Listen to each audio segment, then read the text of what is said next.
Hello students, अब हम बात करेंगे आइसोमेरिज्म के नेक्स्ट पार्ट, स्टीरियो आइसोमेरिज्म के नेक्स्ट टाइप ऑप्टिकल आइसोमेरिज्म के बारे में। पहले हमने देख लिया था कि आइसोमेरिज्म को दो भागों में डिवाइड किया था, एक तो स्ट्रक्चरल आइसोमेरिज्म और एक स्टीरियो आइसोमेरिज्म। स्ट्रक्चरल आइसोमेरिज्म क्या होता है? इसमें मॉलिक्यूल की स्ट्रक्चर में डिफरेंस से आइसोमर क्रिएट बनते हैं, उन्हें बोलते हैं स्ट्रक्चरल आइसोमेरिज्म, यानी जिनका मॉलिक्यूलर वेट, मॉलिक्यूलर फॉर्मूला, कहने का मतलब है स्ट्रक्चरल आइसोमेरिज्म कौन सा होता है? जिनका मॉलिक्यूलर वेट, मॉलिक्यूलर फॉर्मूला ये सेम होता है, लेकिन जो एटम्स की अरेंजमेंट यानी सीक्वेंस ऑफ बॉन्डिंग होता है वो क्या हो जाता है? अलग अलग। उन्हें बोलते हैं स्ट्रक्चर। दूसरा हमने देखा था स्टीरियो। दूसरा कौन सा था? स्टीरियो। दूसरा हमने देखा था स्टीरियो। वो क्या था? स्टीरियो में क्या होता है? मॉलिक्यूलर वेट, मॉलिक्यूलर फॉर्मूला और सीक्वेंस ऑफ बॉन्डिंग यानी एटम्स की जो कनेक्टिविटी है वो भी क्या होती है? सेम रहती है। इसमें क्या होता है? 3D अरेंजमेंट, यानी एटम्स की 3D के अंदर अरेंजमेंट, स्पेस में वो किस प्रकार एडजस्टमेंट है, उससे एक आइसोमर बनते हैं, उन्हें बोलते हैं स्टीरियो आइसोमर। तो ये तो हमने क्लियर कर लिया था। स्टीरियो आइसोमर्स के अंदर हमने बोला था कि दो प्रकार के होते हैं स्टीरियो आइसोमर। ठीक है, स्टीरियो आइसोमर भी दो प्रकार के होते हैं, एक होता है कन्फिग्रेशनल और एक होता है कन्फर्मेशनल। कन्फर्मेशनल जो रूम टेम्परेचर पर क्या होते हैं? रोटेट होते हैं। ठीक है, और कन्फिग्रेशनल जो रूम टेम्परेचर पर रोटेट नहीं होते। ठीक है, दो पे हमने बात की थी। कन्फिग्रेशनल फिर दो टाइप के होते हैं। ठीक है, कन्फिग्रेशनल फिर भी दो टाइप के होते हैं, एक होता है जियोमेट्रिकल और दूसरा होता है ऑप्टिकल। जियोमेट्रिकल आइसोमर्स के बारे में हमने बात कर ली थी कि कौन से जियोमेट्रिकल होते हैं। हमने बताया था कि जियोमेट्रिकल जो आइसोमर होते हैं वो क्या होते हैं? जिनमें रोटेशन नहीं होता, रोटेशन रेस्ट्रिक्ट होता है, यानी डबल बॉन्ड वाले जिनमें रोटेशन नहीं होता, साइक्लिक कंपाउंड जिनमें रोटेशन नहीं होता। तो ये कंपाउंड जिनमें रोटेशन नहीं होता जियोमेट्रिकल आइसोमर बनते हैं। और दूसरी कंडीशन ये थी कि जियोमेट्रिकल आइसोमर में रोटेशन के साथ साथ कि कार्बन की जो दोनों वैलेंसी है वहाँ पे क्या होना चाहिए? डिफरेंट ग्रुप होना चाहिए, उन्हें जियोमेट्रिकल आइसोमर बोलते हैं। ठीक है, इसके बारे में बात करें। अब हम बात करेंगे ऑप्टिकल आइसोमर्स के बारे में। तो ऑप्टिकल आइसोमर्स क्या होता है? यानी ऑप्टिकल प्रकाश आइसोमर समावी, प्रकाश समावी। प्रकाश समावी का मतलब होता है कि हम क्या करते हैं, इन आइसोमर को देखने के लिए हम क्या करते हैं, मॉलिक्यूल्स होते हैं उनका हम सॉल्यूशन बनाते हैं, उसमें हम लाइट को पास करवाते हैं और ये मॉलिक्यूल क्या करते हैं? लाइट को रोटेट करते हैं। अगर मॉलिक्यूल ने रोटेट किया क्लॉकवाइज तो उसे हम बोलेंगे डेक्स्ट्रो रोटेटरी वर्ड का यूज़ करते हैं। क्या यूज़ करते हैं? Dextrorotatory. मतलब मॉलिक्यूल से लाइट को पास करवाया और मॉलिक्यूल ने उसका रोटेशन कर दिया, लाइट का क्लॉकवाइज घुमा दिया लाइट को, तो उसे हम बोलेंगे कि वो मॉलिक्यूल लाइट का डेक्स्ट्रो रोटेशन कर रहा है। कहने का मतलब है वो कंपाउंड क्या होगा? Dextrorotatory. ठीक है, इसी प्रकार कुछ ऐसे कंपाउंड भी होंगे जिनका सॉल्यूशन हमने बना दिया, लाइट को पास करवाया, वो लाइट को क्या करेंगे? एंटी क्लॉकवाइज घुमाएंगे। कहने का मतलब है लीवो रोटेशन करेंगे उसका। लीवो का मतलब होता है एंटी क्लॉकवाइज, तो लीवो रोटेशन करेंगे, उसे हम बोलेंगे लीवो रोटेटरी कंपाउंड। ये दो टाइप का ही रोटेशन होगा। ठीक है, दो आइसोमर बनते हैं, एक डेक्स्ट्रो होता है, एक लीवो होता है। डेक्स्ट्रो को डी से, स्मॉल डी से या प्लस से, और लीवो को बोलते हैं एल से या माइनस से शो करते हैं। तो सबसे पहले देखें, एक बात मैं बता देता हूँ कि लाइट कौन सी होनी चाहिए? PPL। कौन सी लाइट होनी चाहिए? PPL, यानी प्लेन पोलराइज्ड लाइट। ये क्या होती है? सबसे पहले देखते हैं optical activity and plane polarised light. हमें पता है कि एक इलेक्ट्रोमैग्नेटिक रेडिएशन, इलेक्ट्रोमैग्नेटिक वेव्स होती हैं, लाइट होती है इलेक्ट्रोमैग्नेटिक लाइट। ये लाइट क्या करती है? सारी डायरेक्शंस के अंदर ओसिलेशन करती रहती है, प्रोपेगेशन करती है, तो उसके परपेंडिकुलर ये ओसिलेशन होता रहता है। ठीक है, ऑल डायरेक्शन में होता है। तो ये तो लाइट हो गई नॉर्मल, साधारण साधारण इलेक्ट्रोमैग्नेटिक वेव। ये इसका रोटेशन नहीं हो सकता। इसके लिए हमें क्या करना पड़ता है? इस लाइट को किसी एक डायरेक्शन में रोटेट करे। ठीक है, एक डायरेक्शन के अंदर, उसे हम बोलते हैं प्लेन पोलराइज्ड लाइट। तो क्या करते हैं इसको प्राप्त करने के लिए? साधारण लाइट को हम निकोल प्रिज्म, ध्यान रखना कौन सा प्रिज्म है? निकोल। ये निकोल प्रिज्म में से इस लाइट को क्या करते हैं? इस टाइप से, मान लो ये लाइट का सोर्स है। ठीक है, ये लाइट आ रही है, इसको निकोल प्रिज्म, ये कौन सा प्रिज्म है? निकोल प्रिज्म से पास करते हैं। इसका डायरेक्शन सभी हो रहा है। ठीक है, इस टाइप से जैसे ही इस पे पास होती है तो एक डायरेक्शन में इस टाइप से ये रोटेशन करती है। इस लाइट को हम बोलते हैं पीपीएल, प्लेन पोलराइज लाइट। ठीक है, निकोल प्रिज्म से पास करते हैं, लाइट एक ही डायरेक्शन में ऑसिलेशन करती है, इसे हम बोलते हैं प्लेन पोलराइज लाइट। अब इस लाइट को हम क्या करते हैं, कंपाउंड होते हैं, सॉल्यूशन होता है, उसमें से पास करते हैं। वो कंपाउंड क्या करता है, इसका रोटेशन करता है। रोटेशन दो टाइप से हो सकता है, या तो रोटेशन क्लॉकवाइज करेगा या एंटी क्लॉकवाइज करता है। ठीक है,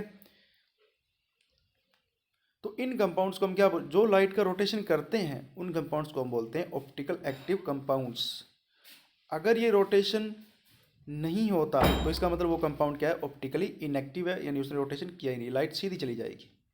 ठीक है, इस रोटेशन को हम मेजर करते हैं पोलरीमीट्री, एक इंस्ट्रूमेंट होता है, उस पोलरीमीट्री से हम इसे मेजर करते हैं। ठीक है, अब देखो कि ये जो कंपाउंड होते हैं दो ही प्रकार से लाइट का रोटेशन कर सकते हैं, या तो डेक्स्ट्रो रोटेटरी या लीवो रोटेटरी। ऐसे सब्सटेंस जो पीपीएल को क्लॉकवाइज रोटेशन करते हैं उन्हें बोलते हैं डेक्स्ट्रो रोटेटरी, डी से रिप्रेजेंट करते हैं प्लस। ऐसे कंपाउंड जो एंटी क्लॉकवाइज करते हैं उन्हें बोलते हैं लीवो रोटेटरी यानी माइनस।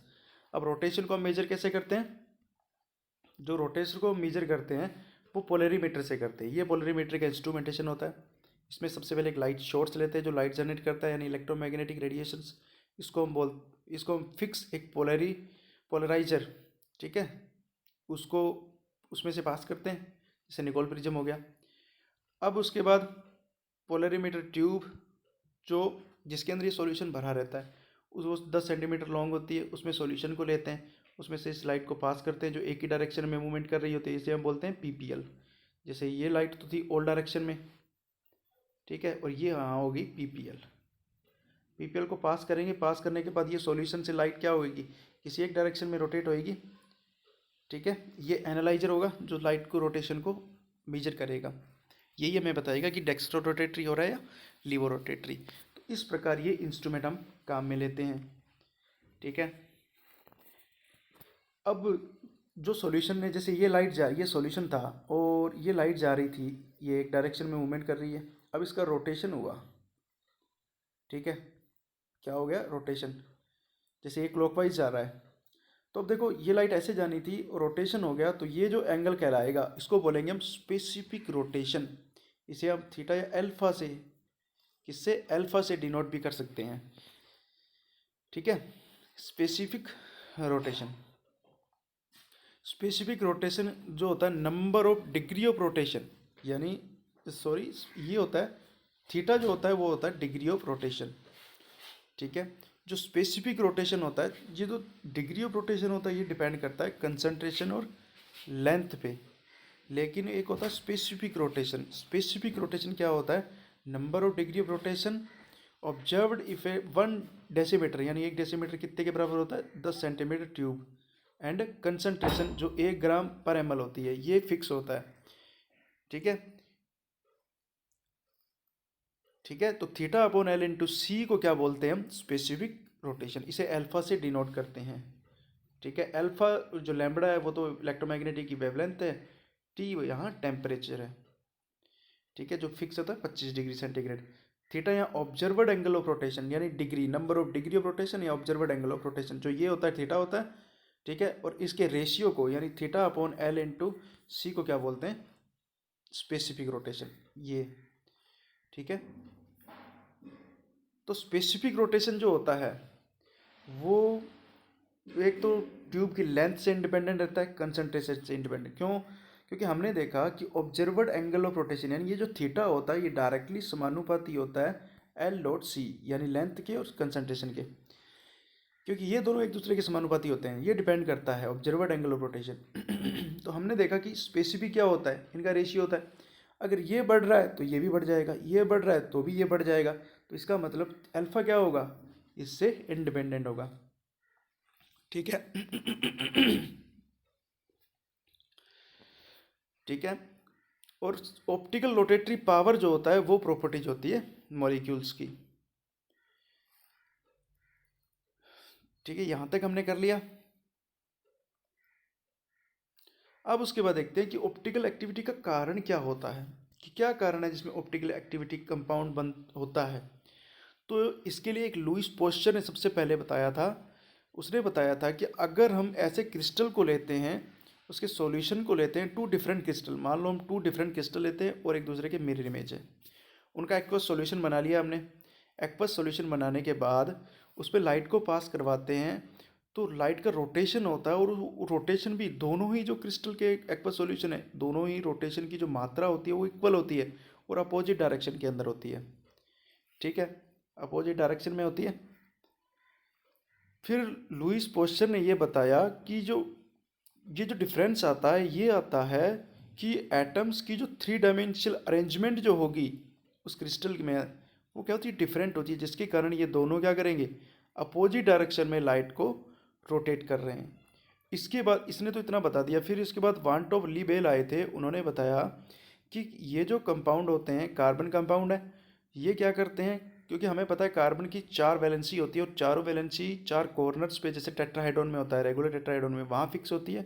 वहाँ डिफरेंट डिफरेंट अगर ग्रुप्स अटैच है, सब्स्टिट्यूएंट अटैच्ड है, तो जिसके कारण वो कार्बन क्या करेगा, उसकी सिमेट्री क्या हो जाएगी, लैक मीन्स एसिमेट्रिक कार्बन कहलाएगा और मॉलिक्यूल्स कहलाएगा। एसिमेट्रिक मॉलिक्यूल क्या करेगा, उस मॉलिक्यूल के वो लाइट को क्या करेगा, दो प्रकार से रोटेशन कर देता है।